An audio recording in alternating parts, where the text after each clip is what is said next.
If you are pregnant or you've recently had a baby, this podcast is for you. I am your host, Kath Bequee, a physiotherapist working in women's health and mum of 3. Join me each week as we dive into all things pregnancy care, childbirth and postnatal recovery, helping you have a wonderful pregnancy and afterbirth experience. And don't forget to hit subscribe so you don't miss any episodes. Welcome to episode 50 of the Fitness Mama podcast. I'm your host, Kath Bequee. I'm a mum of 3 young girls, a physio for women, and I have an online community, Fitness Mama, which helps to provide pregnant and new mothers with the exercises, support, and resources they need to feel good from the inside out as they prepare for and recover from childbirth. Fitness Mama has workouts that are tired mum friendly, achy mum friendly, and toddler friendly that you can do in the convenience of your home at the end of a long day whilst your bubba sleeps or whilst your toddler is running around causing havoc. I have the pleasure of chatting with Amanda Rowe, and Amanda is a mum of 3 and she's the founder of Feeding Friend, which is a nursing pillow which provides breast or bottle feeding arm support. So Amanda chats about her journey and challenges with breastfeeding, including developing mastitis, carpal tunnel, and shoulder pains. And her journey led her to create this portable pillow, which you'll hear more about in the episode. Now, today's episode is the big number 50, which I'm super excited about. When I first started this podcast, I wrote down 20 topics and thought, if I can get 20 episodes, then I'm really happy. So here we are in what feels like a blink of an eye at number 50, and I feel like it's time for a giveaway. So this episode is sponsored by Amanda and the Feeding Friend Nursing Pillow. And if you would like to go into the draw for the Fitness Mama 50th podcast episode giveaway, you'll be in the running to win your very own feeding pillow, Feeding Friend, and 3 months membership to Fitness Mama. To find out more details and enter this giveaway, head to fitnessmama.com/giveaway.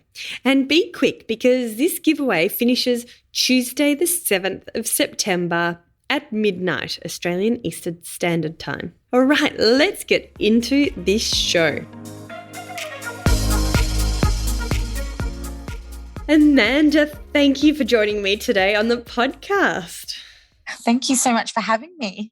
It's so lovely to chat. I've been checking your Instagram out for a very long time. The reason I wanted to chat is because you've developed this amazing breastfeeding pillow, which I think we'll definitely talk about later. And I think it's something that all mums should know about in terms of just being able to help with your breastfeeding posture and all the rest. But I would love to chat to you about you.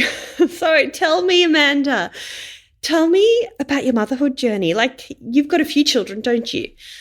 Yes, I have 3 children, 7, 6 and 4 years of age now. And it's gone incredibly quick, as I'm sure you can relate to that. Having 3 children yourself, is that right? Yes, it's sad, isn't it, how quickly it goes? Very. Whereas at the time, it feels like each day is so long. Yes. What do they say? The days are short, but the years are long. Oh, no, the days are long, but the years are short. Such a true saying. Okay, so you're based in Perth, Australia. Could you tell me a little bit about what you've done? Can you tell me about just give us a little abridged version of you. Sure.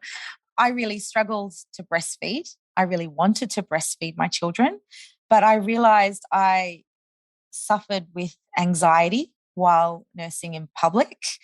And that is because all of my positioning, it was constantly changing and I was awkward. And I guess when I really needed a support pillow, it was when my second born arrived and I was kid wrangling a toddler, constantly lifting a toddler and trying to hold a baby to breastfeed. I developed carpal tunnel syndrome. So after a trip to the GP, he suggested I use a support pillow.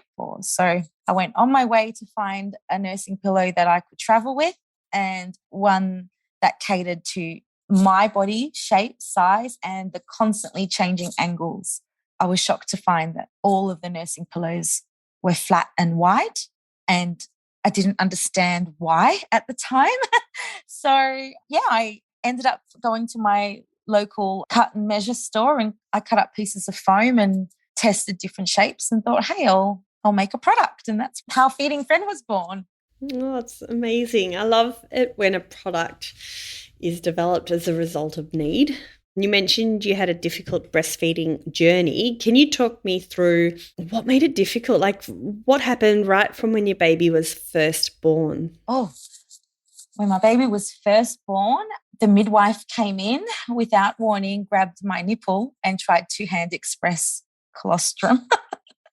And I was mortified. I felt violated and anxious.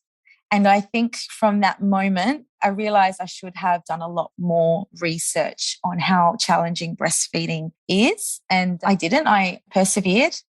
And I turned out I had fed my baby through mastitis for more than 2 months. And because my body wasn't showing the obvious signs of mastitis with the lumps and the redness, a few trips to lactation specialists and community groups, they said, no, you're doing everything fine. Latching is fine. Everything's fine. And the best way I can describe it, Kath, is razor blades from my nipple going all the way up over my shoulder and into my back. And the only way I knew that I had mastitis was my son had a bit of reflux and there was blood in his vomit. And after a swab, they said, you have mastitis. So antibiotics cleared that up. And I think what ended up happening as a result of that traumatic feeding experience is that, yeah, I was anxious feeding my baby in public, my other children in public thereafter, because when a child is hungry and I'm not relaxed, they're fussing at the breast. And oh, wow, what a story. So did you not know that you had blood until you saw it come out of your baby's mouth? yes, I really struggled to express with all 3 children. So I wasn't expressing, and I didn't actually notice there was a problem until there was a bit of reflux and blood in the reflux, in the vomit. And yes. Wow. And for those listening, mastitis is unfortunately a common reason women do give up breastfeeding because it can be quite painful, as you've described, Amanda. So that's great you did finally work out what it was. And hopefully not everyone has your experience in terms of it being so hard to pick up, because the sooner you can treat mastitis, whether or not that's with antibiotics or if it's not yet infective, like if it's not yet in your system, sometimes physios treat it with therapeutic ultrasound. And there's some massage techniques too. But generally when it's infective mastitis, so you've got an infection, if you're feeling unwell, that's when you need to go on antibiotics. Were you feeling unwell? Yes. And everyone said it was normal. It was normal to get night sweats and it was normal to feed in pain. So I actually cried and I said to my husband, I can't do this anymore. And he went off and he got me formula and I just cried that whole night because I felt like I was failing. I thought that pain was normal, but that type of pain was not normal. So a point to make is that mastitis does not present itself with the typical symptoms in everybody. And was that the first time you'd gone to the doctor? No. I had gone to the doctor because I thought I was having issues with the way my baby was latching. And the doctor then referred me onto a lactation consultant and a community group where you can go along with your baby and breastfeed. And everything I was doing was apparently fine and that the pain is normal. But because they're not in my body, they just thought I was really sensitive to pain. Oh, sorry to hear that story. And what happened once you'd gone on to the antibiotics? What changed then? Well, I still will tense my shoulders because I was so used to feeding in pain when the letdown happened. So I guess my body was naturally just tensing the shoulders, which prevented my letdown from happening. So I ended up having a fussy baby at every feed. And I realized with the second baby, okay, I need to relax and rest my arms and drop my shoulders. That's why the support pillow was so needed for me to take care of myself. So one thing I have to mention is Feeding Friend is not a typical nursing pillow. It's very, very different. I now understand why traditional nursing pillows are flat and wide. And that is because 50% of mothers actually use a nursing pillow to be hands-free. Whereas my product is not about being hands-free. It's about creating that connection and bond with your baby, because you need to hold your baby while using my arm support under your arm, your hand, your wrist. It is different in that sense, but it's all about taking the pressure and weight off the loading arm and obviously helping with your posture, which I do know you mentioned. We'll go into that later. Yeah, and thank you for bringing that up, Amanda. I think it is important, if you're listening today, to, I guess, just do the due diligence to see what would work best for you and your lifestyle. You know, have you got a toddler that's running around, so you need to be able to feed on the floor, or are you always feeding in your breastfeeding chair and it's perhaps your first baby? I think both of those situations alone might mean that perhaps you need a different sort of pillow. So everyone listening today, have a think, what are your needs? What do you want to be able to do? And then work out what's the best pillow for you. Would you agree, Amanda? Yeah, great advice, Kath. Definitely. And also a good point to note is that as your baby grows bigger, the way you hold your baby and that angle and space under your arm and your lap constantly changes.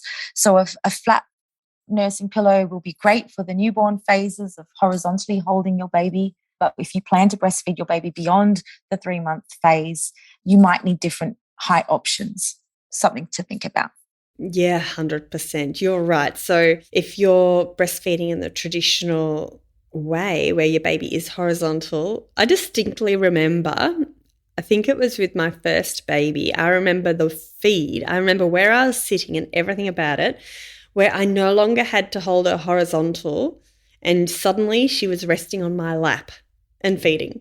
Like she just, obviously it's like overnight she just grown a little bit more, or I just tried a different position and I no longer had to hold her and she was resting on my lap while feeding. Amazing. Do you remember that transition? Yes. Oh, yes. I remember thinking, oh my angles. gosh, she's not like a little baby anymore.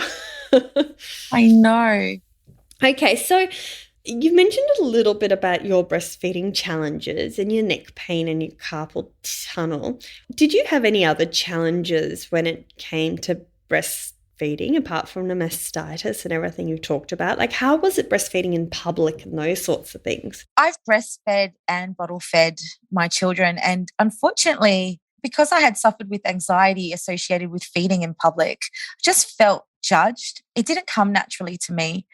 Aside from the carpal tunnel and the pain, it was very challenging to feed in public with a toddler in tow, because if you want to be comfortable and relaxed and sitting in one position and then your toddler runs off, you have to be quick, and you learn very quickly how to keep the baby in position and on the boob while, attending to your toddler. So women and mothers, for everyone listening, you're all incredibly amazing. And yeah, that is a challenge in itself, having more than one child. Yeah. You know what? I love the fact that you bring that up, because my first baby, I struggled to get her to latch. She was fussy. I had no confidence. I just felt as soon as I'd put her on the boob, she'd arch and push away and I'd be exposing my boob to everyone, which is fine, but I didn't have that confidence. And then with my second baby, she was really refluxy. So I thought as soon as I finish my feed, there's going to be a puddle on the floor. So I was thinking, if I'm in a cafe, plus I had a 20-month-old, and it was exactly the same. I couldn't relax in a cafe with my 20-month-old. And then it wasn't until my third when I finally had the confidence. I probably all just came down to confidence and just feeling a bit more relaxed about the situation. And also out of necessity, I had to just feed everywhere and anywhere. So if you're listening today, like I put a lot of pressure on myself and I was really frustrated and felt guilty that I wasn't feeding out and about. And I was like, what's wrong with me? I want to feed out and about, and I see everyone else feeding out and about. So that's a great point. Thank you for bringing that up, Amanda. No problem. But I totally feel your pain with a reflux baby. I've experienced that as well. Yeah, one of my children would vomit after every feed. It was just a nightmare. Were they unsettled as well? I'm not sure why. I think either the flow was too much, or I don't know. She just would vomit after every feed. It's just a bit of a blur now when I try and think back to it. That's right. All the different breastfeeding experiences. It's funny because I guess this is just life, isn't it? When you're in the thick of it, it's everything. And then as soon as you're out of that phase, it's like I'm trying to clutch onto memories. Is that what you're feeling? Yes, that's so true. I'm only really reminded when I go back through my photo albums, my digital photo albums, on how it actually was. Yeah. So apart from breastfeeding, were there any challenges that you weren't expecting? That's a really good question. I guess I was really shocked to realize no one had ever actually told me, and I'm talking about my family, what motherhood would actually look like.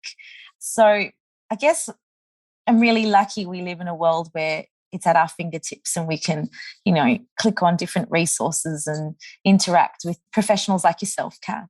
But yeah, I was just shocked that it's really difficult beyond what I had ever imagined. I just can't believe how much washing I'd have to do. I think I have my washing machine on 4 times a day. Wow. Yeah. One of the kids is going through a really crazy habit of putting the towel that's near the laundry sink to dry their hands back into the sink. So it's constantly wet.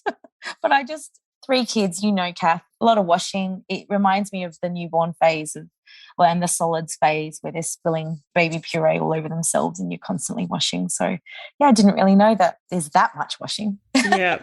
If you can invest in a good washing machine, everyone listening, it makes a world of difference. Definitely. To finish up with, Amanda, what would be your words of wisdom for other pregnant mums who are listening today or new mums with babies? From an experienced mum of 3, what words of wisdom do you have? Self-care is a huge priority. Mums out there, you must take care of yourself in every way, and it is not selfish. For example, if your baby is due for a feed, before you jump up and go and attend to their cries, think, where am I going to be sitting? Do I have my water bottle? Am I going to be comfortable? Try and have a little mental checklist in your head and prioritize yourself, because you will be there for that period of time. And like Kath and I have mentioned, the time goes so fast, but when you're in it, it does feel long. And connecting with your babies is just such a precious time. And you should be relaxed and confident and comfortable, especially while feeding your baby. So my advice will be, think of yourself. You may not know what you need postpartum, but just think, how is this going to support me when you're looking at items? And if you've already had your baby, just ask yourself, what is frustrating me at the moment? Do I need more sleep? Is my back hurting? Am I struggling with feeding? And just think of, how can I take care of myself? Love it. Couldn't have said it better myself. That's brilliant. Now, I just suddenly had this thought, and I should have asked this question earlier on, but is your pillow, the feeding friend, is that designed to be used when you're bottle feeding as well? Absolutely. It's designed for anyone cradling a baby. You don't even need to be feeding a baby. So before my grandma passed away, my grandma was able to hold my youngest child for 2 hours at a dinner party, and just having the support under her arms and her elbow, she was comfortable and happy and actually delighted holding one of her great grandchildren for that long. So yes, my product is not exclusive to breastfeeding. It's not even really about feeding as such and helping you magically learn how to navigate through feeding, because you don't need any device to do that, just you and your baby to navigate through breastfeeding. My product is purely for self-care, and I'm very passionate in pushing that message that mums need to take care of themselves, and that will enhance your motherhood experience, and that it's not a sin, it's not a bad thing to think of yourself. And I want to squash that culture. So yes, my product is the only one of its kind. It's super portable, because why should we only be comfortable at home? And that's the feeding friend. Aww. And arm support that's portable. Oh, thank you so much. It was so lovely to learn a little bit about it and to hear your story too, because behind every great product is an even more amazing story usually. So thank you, Amanda, for coming on today, and thank you for sharing your story. Thanks so much, Kath, for having me. It was a pleasure. We'll see you soon. Bye. And before I sign off, remember my team and I will be putting together the show notes for this episode with all the links, including how to connect with Amanda at fitnessmama.com/podcast. And if you want to enter the giveaway, don't forget to head to fitnessmama.com/giveaway before the 7th of September 2021 to go into the draw to win a nursing pillow, the Feeding Friend, and 3 months membership. So to find out more details and to enter, head to fitnessmama.com/giveaway. Have a fabulous day, everyone, and I look forward to you joining me next week for another episode of the Fitness Mama podcast. Thanks for listening to the Fitness Mama podcast, brought to you by the Fitness Mama freebies found at www.fitnessmama.com/free. So please take a few seconds to leave a review, subscribe so you don't miss an episode, and be sure to take a screenshot of this podcast, upload it to your social media, and tag me at Fitness Mama so I can give you a shout out too. Until next time, remember, an active pregnancy, confident childbirth, and strong postnatal recovery is something that you deserve. Remember our disclaimer, materials and contents in this podcast are intended as general information only and shouldn't substitute any medical advice, diagnosis, or treatment. I'll see you soon.